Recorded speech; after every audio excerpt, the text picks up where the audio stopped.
Honourable Speaker, sir, the government recognizes that mobile connectivity is essential for daily life, economic activity, public safety, emergency response, and social inclusion. Guided by the National Development Plan and the National Digital Strategy 2025 to 2030, we are committed to ensuring that no Fijian, regardless of location, is left without access to reliable connectivity. Mr. Speaker, sir, for Taveuni, the government recognizes the importance of Taveuni as an integral part of Fiji's economy. Being our third largest island and a unique, medium-sized island economy with vast potential to grow its national contribution through agriculture, tourism, and exports. As the Garden Island of Fiji, Taveuni plays a significant role in driving exports of high-value crops and strengthening rural livelihoods. Mr. Speaker, sir, agriculture in Taveuni supplies an estimated 60 to 70% of Fiji's ndalo exports, underscoring its national importance. And I may sound biased saying this, but the best ndalo is grown in Taveuni. This means there is enormous potential for further growth in the agricultural sector, particularly with better connectivity to support supply chains, access to markets, and the use of digital tools in farming. Mr. Speaker, sir, I am a son of Taveuni, and I understand firsthand the challenges that our communities on the islands continue to face when it comes to mobile phone connectivity and reliable access to telecommunication services. Mr. Speaker, sir, today, Taveuni is serviced by 6 Vodafone towers and 5 digital towers, providing coverage across most of the island. Together, both operators support over 9,000 active SIM cards in Taveuni, demonstrating the growing demand for digital connectivity and communication services among residents, farmers, tourism operators, and visitors. Over the past few years, both major operators have upgraded most of their networks in Taveuni, from the legacy 2G and 3G services to up to 4G LTE, improving mobile data speeds and call quality for local communities. These upgrades mean that residents of Taveuni, including those in villages that historically had weaker signals, can increasingly access the internet on their phones and devices. However, Mr. Speaker, sir, we recognize there are still pockets of Taveuni with weak or no mobile connectivity, especially in areas where communities have expanded into previously unconnected regions.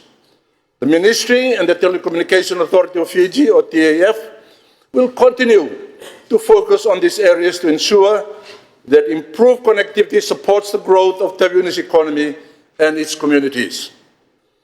I have the coverage map here, Mr. Speaker, sir, from both operators, and I can easily share it with the Honourable Leader of the Opposition. It just basically depicts where the weak spots are, the red spots are. The Ministry and the TAF constantly encourage operators to invest in new or upgraded base stations to target these remaining coverage gaps, particularly in the remote parts of Taveuni. Mr. Speaker, sir, to put this in perspective, Fiji already has over 96% population coverage with 3G and about 92% with 4G as of recent reports. Mr. Speaker, sir, a cornerstone of our strategy to connect all Fijians, including those in Taveuni's hard-to-reach areas, is through the Universal Service Obligation, or USO, project. Under the Telecommunication Act, all licensed operators contribute a levy to a Universal Service Fund dedicated to expanding communication access in underserviced areas. This fund will enable us to deploy an innovative solution in remote communities. A satellite-based managed double Wi-Fi network model using low Earth orbit or LEO technology. Starlink is perhaps the most well-known company that expanded the use of LEOs. The solution will have a small satellite dish and solar-powered Wi-Fi hotspot installed in the community, linking through the satellite constellation to provide broadband internet to phones and devices in the vicinity. In phase one of this project, Mr. Speaker, sir, the 126 rural sites across Fiji have been equipped with satellite-supported Wi-Fi connectivity at a cost of about $3 million. This initiative will directly benefit over 11,000 Fijians who have been excluded for far too long. For Taveuni and other rural areas, coverage gap assessments are being undertaken by the Telecommunication Authority of Fiji, and this will inform the next phase of deployment sites. Once assessed and implemented, Taveuni communities currently without mobile reception will receive an immediate connectivity solution. The universal service rollout is truly a game changer for rural connectivity in Fiji. Once implemented, villages in remote parts of Taveuni will be able to make WhatsApp, Viber, or messenger calls, access e-government services, or receive emergency messages via an interlink in their village. This resilient system features solar power with 2-day power autonomy and remote monitoring, exemplifying our commitment to bridging the digital divide. I take this opportunity to mention the 5G, as I've alluded to earlier. Honourable Speaker, sir, I'm also pleased to inform Parliament that Fiji has recently entered the 5G era. And this particular project has 3 phases.